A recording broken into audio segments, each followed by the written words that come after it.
Bismillahirrahmanirrahim. Assalamu alaikum guys. Welcome back to my YouTube channel.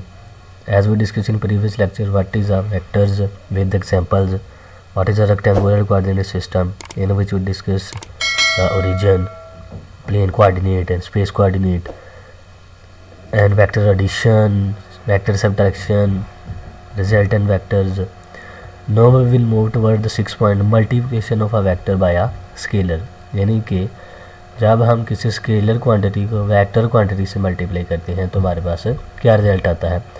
तो चलिए इसको हम देखते हैं एक डायग्राम से। फ़र्ज़ करें हमारे पास एक वेक्टर ए है, ये एक डायग्राम से दिखाया गया है फिगर 2.4 में। ये वेक्टर ए है और जब हम इस वेक्टर को किसी स्केलर क्वांटिटी से मल्टीप्लाई करेंगे, से एन ए, यानी वेक्टर ए को हम एन से मल्टीप्लाई कर रहे हैं, N should be greater than 0। N is a scalar quantity which can be 1 2 3 4 etcetera.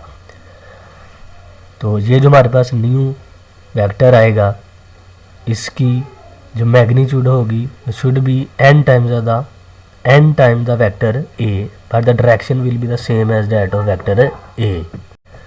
यानी कि वेक्टर ए को जब हमने 2 से मल्टीप्लाई कर दिया तो उसकी मैग्नीट्यूड तो 2 गुना उससे ज़्यादा होगी ना, but the direction will be the same because both are the positive. But when we multiply these vectors with negative numbers, यानी -2 से जब हम इसको मल्टीप्लाई कर देंगे, देन इसकी डायरेक्शन जो है वो सेम नहीं रहेगी वेक्टर ए की तरह, बट उसकी डायरेक्शन क्या हो जाएगी, रिवर्स हो जाएगी डैट ऑफ द मैग्नीट्यूड। जैसा कि हमने वेक्टर ए की डायरेक्शन नहीं है उसके रिवर्स हो जाएगी। तो माइनस के साथ जब मल्टीप्लाई करते हैं किसी भी क्वांटिटी वेक्टर के साथ तो उसकी जो डायरेक्शन है वो रिवर्स हो जाती है। तो in the event that N represent a scalar quantity, ये स्केलर क्वांटिटी को रिप्रेजेंट कर रहा है, the product n a will correspond to a new physical quantity and the dimension of the resulting vector will be the product of the dimension of the two quantities which were multiplied together। अब ये जो बात है इसने कही है, इसको हम इस तरह समझते हैं कि फ़र्ज़ करें कि हमारे पास जैसा कि हमने फार्मूला पढ़ा है मोमेंटम का p is equal to M V. अब m क्या है, यहाँ स्केलर क्वांटिटी है, v वेक्टर क्वांटिटी है।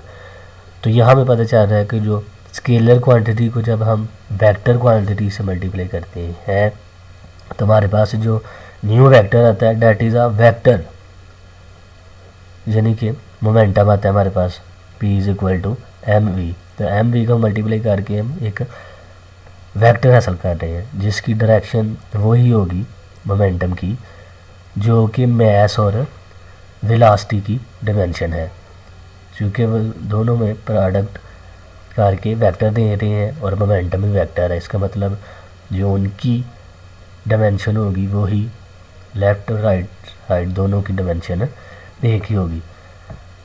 तो next we will discuss the 7 point unit vector.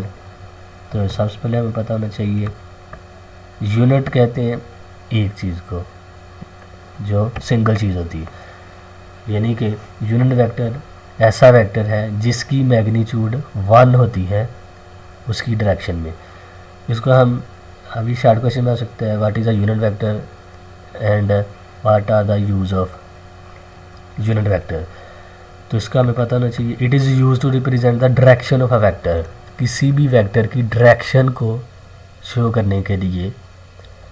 जैसा कि हमने अभी पढ़ा है कि उसकी डायरेक्शन जो एक तरफ है या रिवर्स होगी, तो वो कौन सा वेक्टर बताएगा कि इसकी वेक्टर जो है वेक्टर की जो डायरेक्शन है वो इधर को है या इधर को है।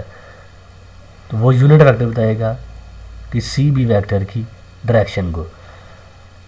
यानी कि फॉर एग्जांपल हमारे पास एक वेक्टर ए है, हम चाह रहे हैं कि उसकी डायरेक्शन वेक्टर ए की डायरेक्शन में हम यूनिट वेक्टर को रिप्रेजेंट करें। तो क्या करेंगे, उसको हम इस तरह लिखेंगे उस यूनिट वेक्टर को। अगर हम ए वेक्टर की सूरत में लिखना चाह रहे हैं तो यूनिट वेक्टर को हम हेड से शो करते हैं। कोई भी वेक्टर गिवन हो तो उसके ऊपर हम हेड डाल देंगे। तो ए वेक्टर अगर तो ए हेड, अगर कोई बी वेक्टर है तो बी हेड डाल देंगे। एन नॉर्मल जो वेक्टर हो वो होगा तो फिर एन के ऊपर हम हेड डाल देंगे। इस तरह हम इसको डिनोट करते हैं। तो ये फार्मूला इसका ये होता है a is equal to a hat, यानी कि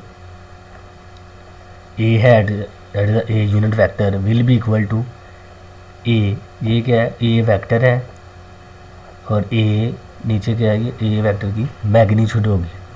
तो इसका एक न्यूमेरिकल भी बन सकता है कि यूनिट वेक्टर अगर फाइंड करना हो, कोई भी वेक्टर गिवन हो, तो सबसे पहले हम क्या करेंगे, ए वेक्टर को ऊपर लिखेंगे, फिर उसकी मैग्नीट्यूड फाइंड करके नीचे उसको डिवाइड कर देंगे।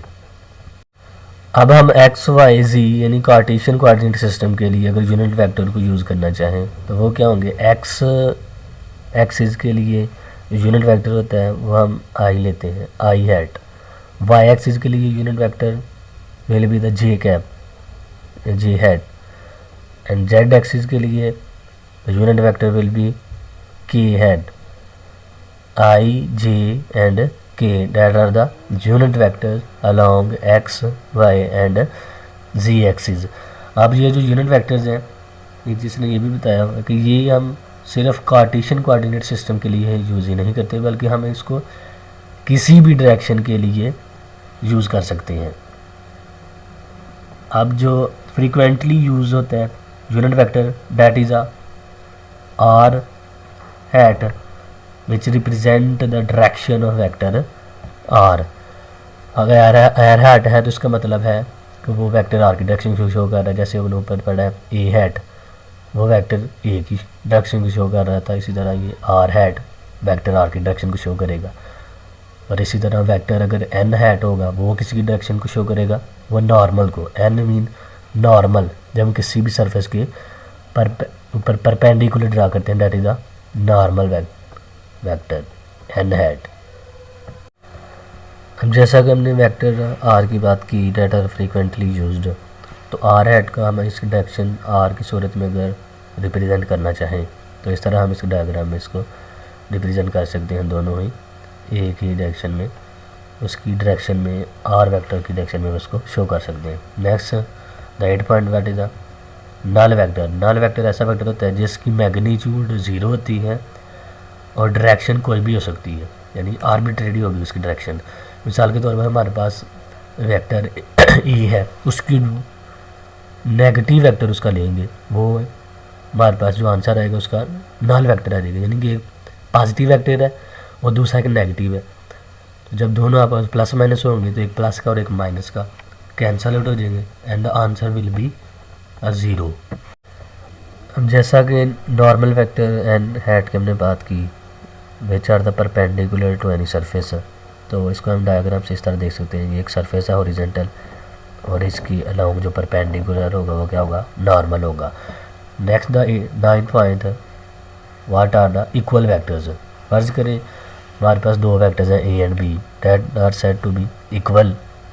कब वो इक्वल होंगी, अगर उनकी मैग्नीट्यूड और डायरेक्शन दोनों ही सेम होंगे, regardless of the position of their initial points.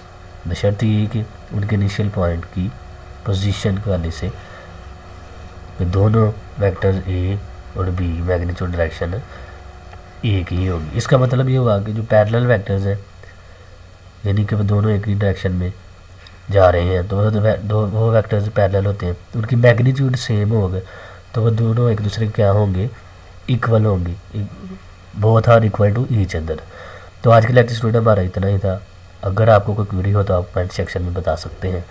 If you like my video please subscribe and like my video. Thank you.